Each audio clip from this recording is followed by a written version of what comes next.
Então, boa tarde, pessoal. Meu nome é Diego. Eu vou apresentar um pouquinho mais sobre mim daqui a pouco. Mas a minha palestra é basicamente sobre a evolução do desenvolvimento mobile, né? Quebrou por causa do espaço. E vou falar diretamente sobre como uma ferramenta, né, como dessas bibliotecas que o Aurélio citou, que existem muitas no ambiente do JavaScript, que é o React Native, está transformando a maneira de criar apps mobile, apps nativos.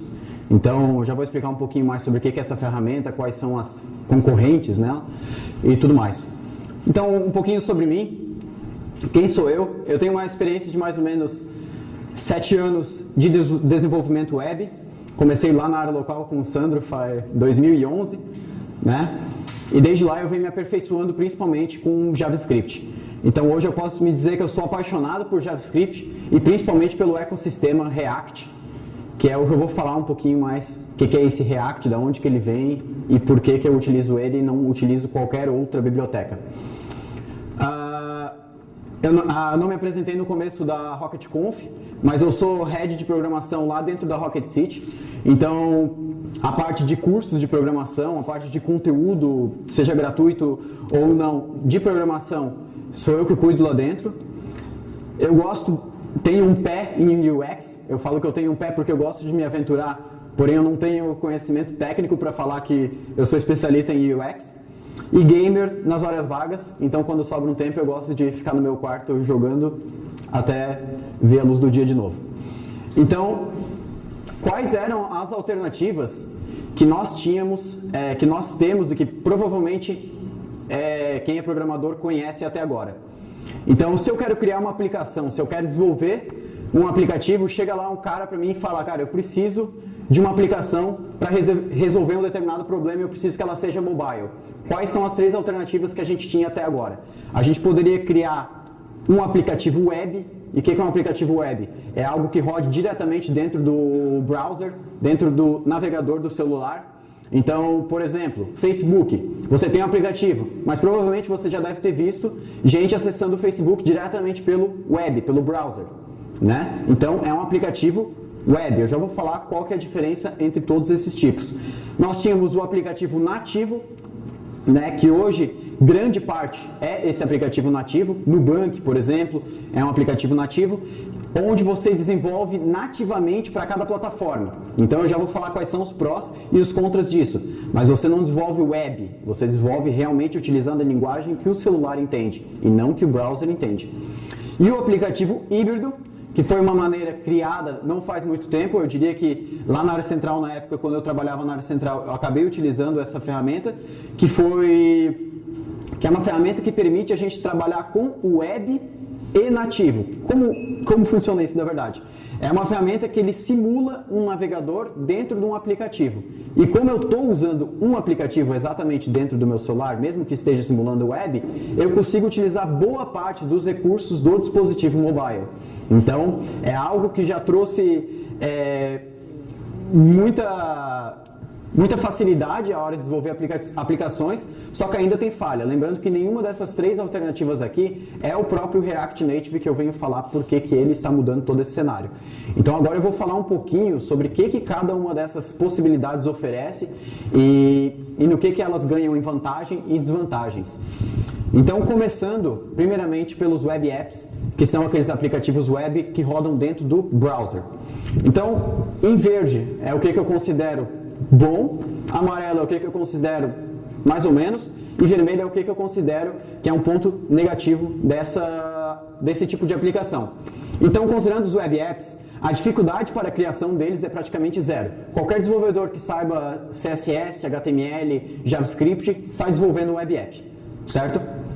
O custo de produção deles também é extremamente baixo. Porque aprender uma linguagem web, aprender uma linguagem que você desenvolve um site, poder desenvolver um aplicativo, isso é muito bom. Porque você basicamente tira toda a curva de aprendizado e só continua fazendo aquilo que você já sabia. Certo? Linguagens utilizadas, assim como eu estava falando, é algo, né, que o cara continua simplesmente utilizando o que ele já sabe para fazer uma aplicação mobile, que era antes algo que estava, né, se você for desenvolver nativo, é algo que é totalmente fora da realidade para quem quer utilizar as mesmas linguagens. Compatibilidade. Aqui eu botei um ponto em amarelo. Por que compatibilidade? Compatibilidade que eu quero dizer é você desenvolve uma vez e todo mundo está pronto para usar a sua aplicação. Hoje isso aqui está quase ficando verde, porque os browsers de mobile, né, de dispositivos móveis, eles estão cada vez se aperfeiçoando, assim como os desktops estão. Então você acaba criando uma aplicação que rode no Google Chrome, todos os outros browsers vão rodar a mesma informação. Porém, antigamente, o próprio browser do Android, ele era bem limitado, então a atualização recorrente a HTML5, as novas tags de CSS3 ou de qualquer novidade que saía no ambiente web, os browsers eles demoravam para seguir, né? A interface eu coloquei em amarelo, porque por mais que tu tenha uma interface bonita, desenhada talvez por um web designer, utilizando Bootstrap, utilizando CSS, utilizando qualquer outra coisa assim, dificilmente você vai conseguir imitar a interface nativa de um aplicativo nativo. Dificilmente você vai conseguir 100% imitar o funcionamento nativo através de um web app. Então você pode fazer um fake, mas da mesma forma não vai funcionar 100%. Em vermelho, então, integração com APIs nativas. Então, a partir do momento que você cria um app que ele só roda no browser do seu navegador, você perde todo o suporte que uma aplicação nativa pode te dar. Tudo que um dispositivo, que um celular pode te dar. Então, isso inclui push notifications, Apple Pay ou qualquer tipo de inscrição por dentro do aplicativo, pagamento por dentro do aplicativo, então você vai ter que utilizar alguma biblioteca web para fazer isso e acaba perdendo, por exemplo, a integração com a App Store, né? Hoje, quando você baixa um aplicativo que ele não é web, que ele é aplicativo, geralmente você vai comprar alguma coisa, o máximo que ele te pede no iPhone é a sua impressão digital e já vai estar finalizado, debitado do seu cartão. Então, isso no web hoje você não tem como fazer. E performance, que eu diria que é um dos principais pontos para não adotar essas tecnologias, que eu não adoto essas tecnologias web, por causa da performance, que ele não roda em 60 FPS, ele é muito limitado. Então, se você vai fazer, por exemplo, um Facebook da vida, que você roda, daqui a pouco você tem 2.000 posts na sua tela do celular, provavelmente o browser vai fechar. Porque ele não vai aguentar tanta memória do seu dispositivo, então porque ele não sabe lidar com esse tipo de informação em tela. Então façam o teste, se vocês pegarem o Facebook, por exemplo, no browser e ficar rodando, uma hora ele vai crashar ou vai travar o celular e ficar muito quente, porque ele não tem performance para aguentar esse tipo de aplicação.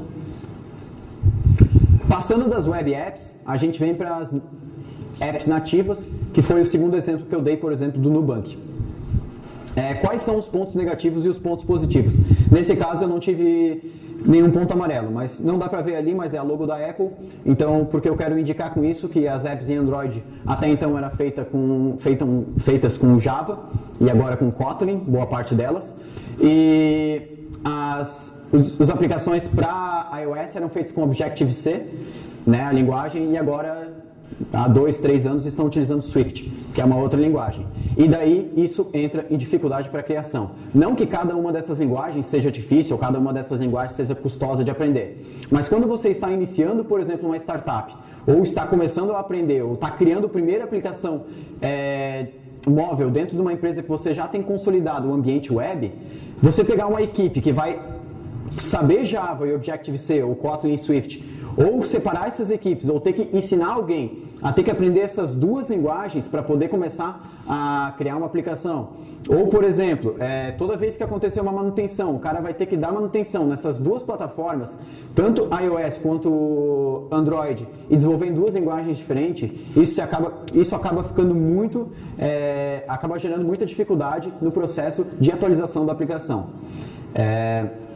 O custo de produção também é um ponto que eu acho negativo, porque hoje, se você for ver, pelo fato de também utilizar duas linguagens diferentes, mas se for ver o custo que é negociado, por exemplo, o custo que é gerado para criar aplicações nativas, é muito maior. Seja isso dentro da sua empresa, que você vai ter que ter funcionário especializado em Java, funcionário especializado em Swift ou Objective-C, ou se você vai precisa de uma aplicação e vai atrás de um negócio, atrás de um desenvolvedor, provavelmente a aplicação nativa vai ser a mais cara.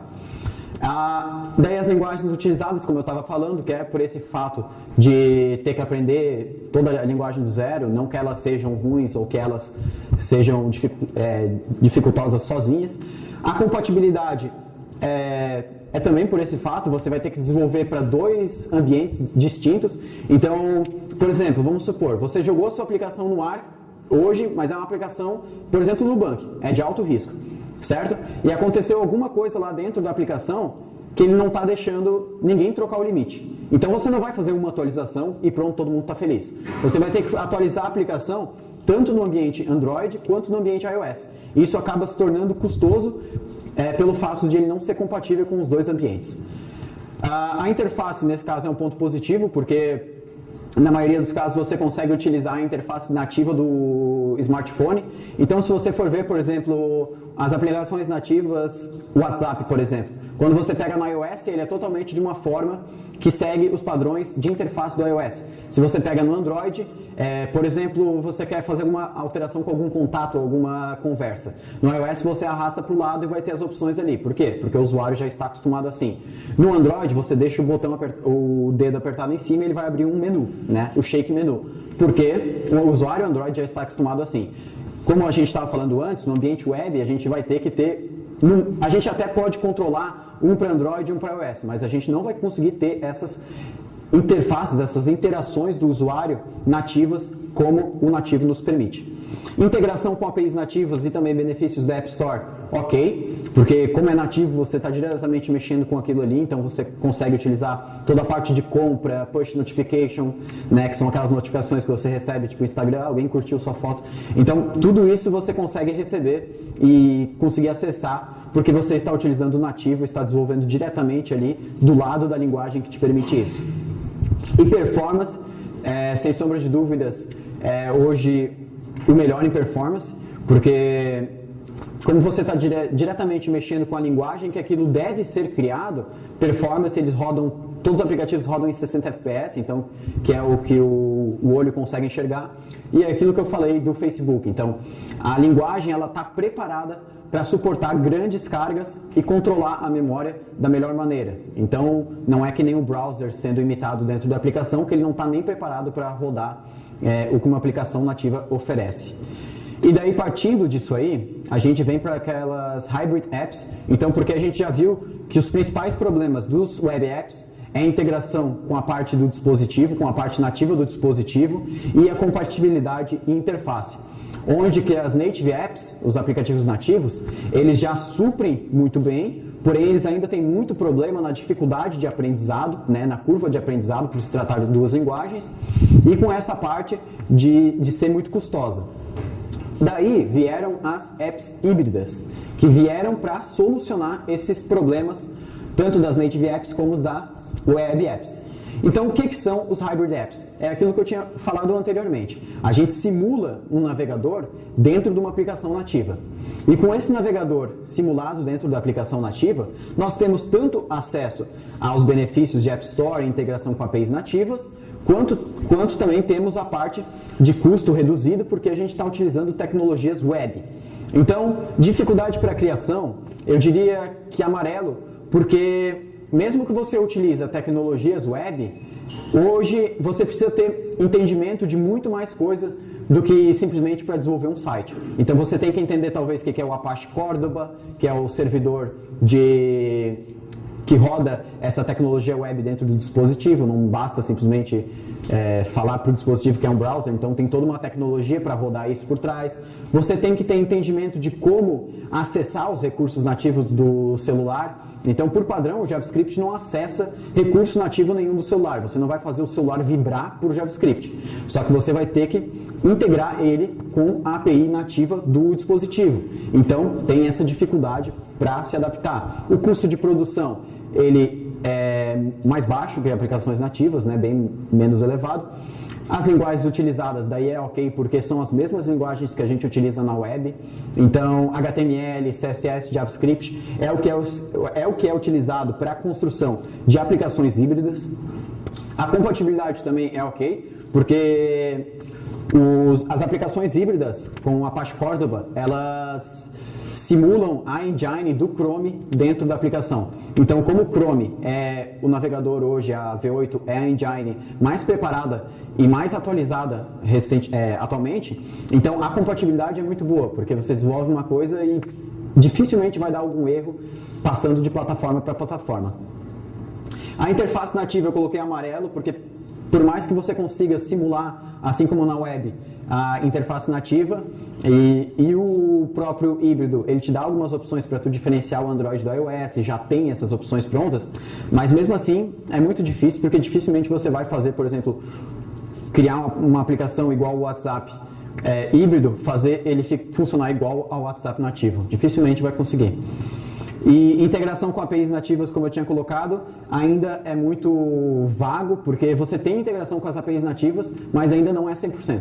Então, como eu falei, por exemplo, você vai conseguir fazer uma push notification, você vai conseguir fazer o celular vibrar, você vai conseguir pegar informações da bateria do usuário, pegar a posição do usuário, tudo isso. Mas, por exemplo, você vai incluir uma API para pagamento, já é muito mais chato do que incluir uma API de pagamento numa aplicação nativa. E a performance, nesse caso, é o mesmo caso dos web apps. A gente está desenvolvendo com aplicações, com tecnologias web, então a gente tem que se limitar ao que a tecnologia web nos permite. Então, eu não estou falando isso no lado do JavaScript, mas estou falando isso principalmente na DOM do HTML, que é como os recursos são construídos em tela. E os recursos construídos em telas do HTML acabam limitando muito a performance de aplicações híbridas e aplicações web. Mesmo caso, pega o Facebook, roda até o final do feed, carrega 2.000 posts, a aplicação provavelmente vai quebrar. Porque ela não roda em 60 FPS e ela não sabe como gerenciar tanta informação no estado da aplicação. Partindo disso, dessas 3 alternativas, a gente viu que ainda sobrou muitas lacunas que a gente não consegue evitar, que a gente não consegue passar por cima, que é basicamente como a gente consegue ter uma dificuldade mínima, um custo baixo, utilizar as linguagens que a gente gosta, nesse caso, meu caso, JavaScript, que eu acho que é uma das linguagens que os desenvolvedores geralmente quando começam no web são mais apaixonados. E como conseguir manter a interface, compatibilidade, integração e tudo isso no verde. Como a gente faz para essa lista ficar verde inteira? E daí veio o React Native, que é uma biblioteca criada lá no Instagram. Então, quando o Facebook comprou o Instagram, eles herdaram junto toda a parte técnica do Instagram. E lá que eles encontraram esse carinha aqui, ou melhor, boa parte desse carinha, que ainda estava numa versão que não poderia se dizer utilizável por outros usuários, né? E eles acabaram pegando o React, que é o framework para web, e montando o React Native, que se torna hoje uma das melhores soluções para desenvolvimento mobile, né? Que eu já vou falar por quem que está sendo utilizado, como que está sendo utilizado e por que é tão bom comparado com as ferramentas que a gente tinha anteriormente. Não que aquelas ferramentas que eu falei vão ser jogadas fora, porém cada um tem o seu uso e o React Native tem muitos. Como funciona basicamente o React Native? E agora eu vou falar de uma forma bem técnica, quem não está acostumado provavelmente vai ficar boiando, mas o dispositivo mobile, primeiramente, o que ele entende? Ele entende linguagem nativa. Então, o Android ele vai entender Java, ele vai entender Kotlin, que é compilado para Java. O iOS ele vai entender Swift, ele vai entender Objective-C. Só que ele não entende mais nada além disso. Tu vai jogar um script JavaScript lá dentro, ele não vai entender nada que aquele script está falando. Então, o que o React Native fez? Vamos fazer, primeiramente, o dispositivo entender o que é JavaScript. Então, basicamente, lá a gente tem o nativo. APIs nativas, componentes nativos, e quando eu digo componentes nativos é realmente o componente nativo. Eu não estou fazendo nada com HTML e CSS. São os componentes de scroll view, de texto, de lista, tudo nativo. E lá a gente tem o controlador de view. O controlador de view, ele é o cara que fica responsável por falar, olha, esse botão agora tem que fazer a minha página trocar, ou essa lista tem que animar daqui para cá, um botão tem que ficar rosa quando o cara passar o mouse por cima. Então, com mouse não, né, porque eu estou no celular, mas quando botar o dedo ele tem que trocar de cor. Esse é o controlador de view, ele faz esse processo.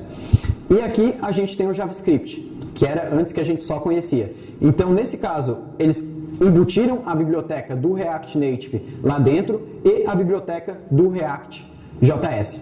Então, o React, ele vai fazer esse papel de controlador de view, porém do lado do JavaScript, do lado do front-end. Enquanto que o React Native, ele dá esse suporte à integração a APIs nativas, integração a qualquer tipo de componente, ele faz essa compilação, na verdade, que não é compilação, porque o React Native, quando você programa, ele não compila o código para Java ou compila o código para Swift ou Objective-C. Na verdade, você escreve todo o código da sua aplicação utilizando o JavaScript, certo? E eles adicionaram o runtime do JavaScript através de uma ponte, que é um pacote no seu projeto. E a partir desse momento, o seu nativo passa a entender JavaScript. Então você consegue pegar lá o JavaScript e, por exemplo, fazer um ponto hide, que a gente tinha lá no jQuery, para esconder um elemento, dentro de um elemento nativo. Então isso era algo que acho que todo mundo que vem dos princípios de programação web, que conheceu o jQuery, conheceu toda essa parte de manipulação, sonhava, que era utilizar como que a gente consegue utilizar as coisas que a gente já sabe, ir para o mobile, porque até então o mobile é algo obscuro para quem trabalha apenas com web, né? Porém é algo que não dá para fugir, porque hoje o que mais cresce no mundo é mobile e não pessoas acessando websites ou sistemas web. E como a gente utilizar essas tecnologias que a gente gosta, por exemplo, JavaScript, e conseguir desenvolver uma aplicação com performance, uma aplicação que tenha interface nativa, uma aplicação que tenha integração com o dispositivo de forma legal. E quem já está utilizando hoje o React Native, quem já apostou nessa biblioteca e não nos deixa sombra de dúvidas que ir por essa alternativa é a melhor opção. Airbnb, grande apoiadora do React Native, um dos pioneiros, pegou o React Native, incluiu em todas as aplicações deles, né? Então, e hoje o aplicativo do Airbnb ele roda totalmente em cima do React Native. Então, quem baixar, inclusive para Android, iOS, vai estar utilizando o React Native. E eles são grandes apoiadores. Eles são uma das empresas que mais possuem projetos em cima do React Native Open Source. Então, se você vai estar utilizando lá um plugin para, por exemplo, mapas, eles têm hoje o plugin de mapa mais conhecido que tem na comunidade do React Native. Uber. Então, hoje a aplicação do Uber Eats, que é a parte de entrega de comida do Uber, é toda feita em cima do React Native, e eles já anunciaram que eles vão estar trocando também o aplicativo de caronas do Uber para o React Native. Instagram. Toda a aplicação do Instagram feita em cima do React Native. Facebook, Discord, que é uma aplicação para chat, parecida assim com o Slack. Walmart também, boa parte das aplicações do Walmart já estão sendo feitas com o React Native. Tesla, assim como citado pelo Aurélio. Grande parte das aplicações também que eles estão utilizando mobile e as aplicações mobile feitas para tablet que são executadas no interior de carros da Tesla, por exemplo, estão sendo feitas com React Native. Pipefy, uma startup do exterior que agora está no Brasil, começando no Brasil também, todas as aplicações feitas com React Native. Então, o React Native ele ainda está numa versão que ele não chegou nem na 1.0. Ele está na 0.49 que saiu essa semana. É uma aplicação que já dominou esses players do mercado. Então, pelo menos vale a pena ficar sabendo por que eles estão utilizando essa ferramenta e saíram, por exemplo, de opções nativas, que foi o caso, por exemplo, da Uber e do Airbnb, e vieram para o React Native. Então, passando para aquela tabela que a gente tinha listado antes, basicamente todos os itens estão verdes, porque o React Native nos dá essa possibilidade. O único que está amarelo é dificuldade para criação. Por quê? Pelo mesmo fato das aplicações híbridas, o React Native não é algo que você vai utilizar o JavaScript assim como você sempre utilizou na sua vida, com jQuery, por exemplo. Na verdade, você não utiliza assim. O React Native, você tem que entender como você vai utilizar os componentes nativos dentro dele. Então, você não utiliza HTML, você não vai utilizar uma div, você não vai utilizar um P, uma section, qualquer coisa assim.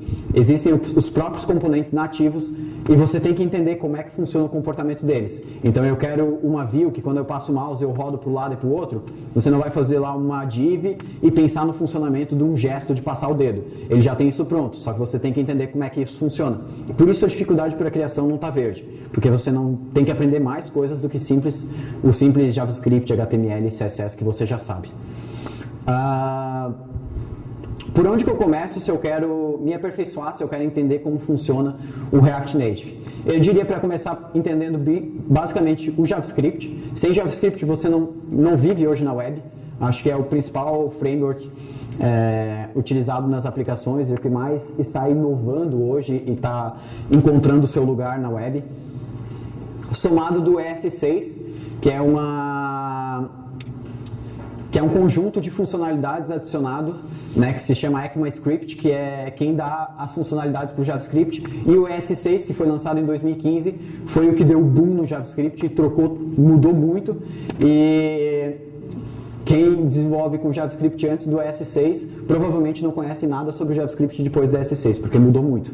E o React.js, que é o framework que eu falei, também criado vindo do Facebook, né, disponibilizado pelo Facebook, que permite a manipulação dos componentes em tela, permite a gente, por exemplo, renderizar listas, então, por exemplo, o Facebook é todo criado em cima do React.js, tanto web quanto mobile, utilizando React Native. Então, e foi um dos motivos por eu ter escolhido o React, que é toda essa comunidade, que hoje é a maior comunidade que tem de framework JS de biblioteca, na verdade, de interface para JS, e por ser adotado por um Facebook da vida, que não é qualquer pessoa, é referência em qualquer área de programação, é o Facebook. Outro ponto que eu diria, depois que você tiver o mínimo de conhecimento nesses dois, é partir para o workshop Go Native, que é um workshop que a gente produziu dentro da Rocket City, totalmente gratuito. São 3 aulas desenvolvendo uma aplicação do zero e botando ela, uma aplicação parecida com uma aplicação de favoritos de filmes da Netflix. Então é algo bem legal, a gente disponibilizou isso e eu vou deixar essa palestra depois, vou mandar por e-mail de vocês, para quem quiser se interessar mais. Então, e além disso, tem a Go Native Week, que na verdade as inscrições abrem hoje, não 23/10, que é amanhã. Hoje abriram as inscrições do Go Native Week, que também vai estar depois disponível para quem quiser se inscrever, que vai ser uma semana inteira sobre conteúdos de React Native, que eu vou falar muito mais do que eu falei na palestra e realmente pôr a mão na prática para entender como é que isso funciona. É isso aí. Minha palestra basicamente é isso aí. Quero agradecer a todo mundo por ter visualizado aqui minhas redes sociais. GitHub acho que é a mais importante, e o e-mail, e fico, se alguém tiver alguma dúvida.